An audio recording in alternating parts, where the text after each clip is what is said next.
Okay. Well, it started with two of us, me and my cousin. My aunt and uncle own a running store in Utah County here in Utah, and they've always been about running technique and proper running form and the benefits for runners. And my cousin worked there since he was 9 years old, started managing when he was about 15, and left alone in the store when he was like 10 or 11. So that's where his background comes from there, and my background comes from business. I've been an entrepreneur. I've been trying to seek and find that niche and where I fit. I'm a driver. I want to really accomplish something and be able to mold and shape that into something successful. Most running shoes are twice as high in the heel as they are in the forefoot. And what that tends to cause is excess pressure and force coming down on the body, because we tend to land in front of ourselves and with a straight leg, call it a heel strike or a check mark. And so that puts pressure on the knees, the hips, other joints, shins, etc. So a lot of injuries we've seen tend to be tied to some of that stuff. And so he was looking at it and saying, well, what can we do? And he actually picked up a shoe that you could definitively see the layers in it. So what if we just cut that wedge out of there? So he actually melted it up in his toaster oven back home. It's kind of, I guess that's our Bill Bowerman story, is instead of a toaster or a waffle iron, it was a toaster oven. So, and then he took a butter knife, peeled it back, took out that wedge and glued it back on, and he took that for a trail run. And just the way he was able to stick and glide through the trails, it just felt so natural to him. And it's, why aren't shoes like this? And so eventually we got to the point where we had a relationship, started working with a cobbler a mile and a half away from the store.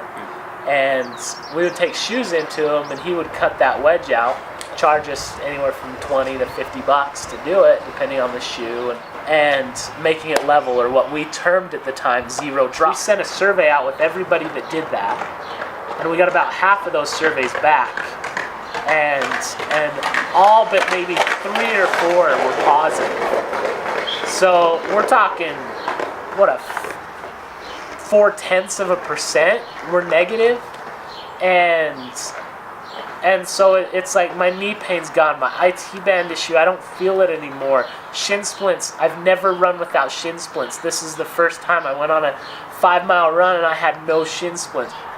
So he's pitching this all to me, and he's like, yeah, we've got people that are suffering with knee pain and hip pain and these things. And I ran in high school, and that was 10 years ago, but I hadn't run since then, really. Like, I'd been out and tried a few 5Ks here or there, but I have knee pain when I run.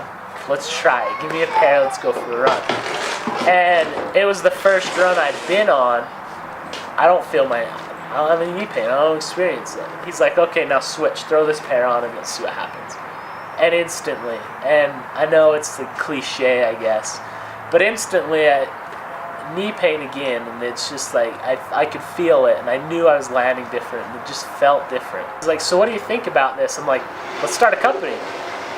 It's like, well, I don't know about that. You can find us the way to build it, the manufacturing, that stuff, then maybe we'll do it. I said, all right.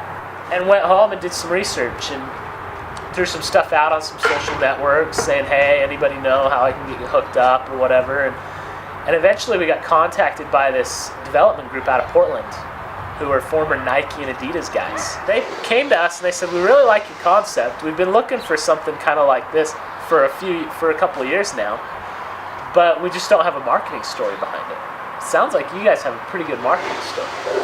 So let's get together. One of our guys is going to be out at Outdoor Retailer next month. Why don't you sit down with him, talk to him, let's look at it. So we sat down, we talked to him, and he's like, yeah, very interesting. And then we heard nothing from him for like 3 weeks. And then eventually they called us up and they said, hey, yeah, we want to do this, let's go. Come out to Portland, show us a little more in detail what you're working up, show us some of your ideas, and let's move on it. So we packed up the car and headed to Portland. It was a bootstrap trip, so I think we spent $500 on a week trip to Oregon. And we get up there, we show them, and they got really stoked and really excited. And so we drew up a contract. We went and we pitched it to an investor, and he looked at it and he's like, yeah, it makes sense. Here's your 50 grand. And like, our business plan was like nothing. It was like, yeah, we like shoes. We want to make this idea of a shoe, and what do you think? It's like, and so he put a lot of faith in us, and we actually just got purchased 2 months ago by Icon Health and Fitness, and so things have really paid off, and now we're working full time just building our brand, and our parent company gets to deal with all the logistics and stuff. On our initial rollout, yeah, we went fairly basic, fairly simple.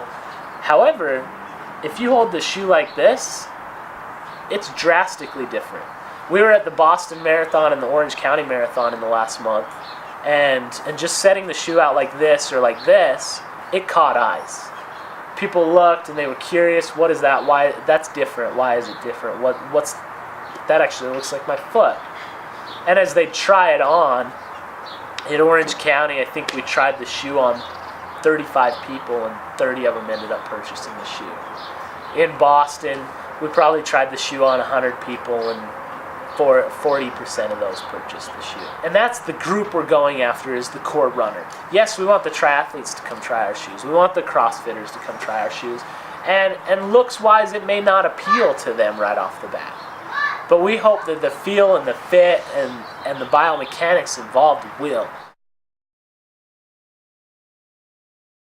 Golden deals with all of production and development. So right now, he's spending time working with the factory, making sure that shoes are getting here, but also making sure that he's working on the new styles and the new concepts and those types of things. So he's working directly with our development group, our designers, and our factory in making sure that all of those things are coordinated, and that our new styles are ready to roll out and are dialed in.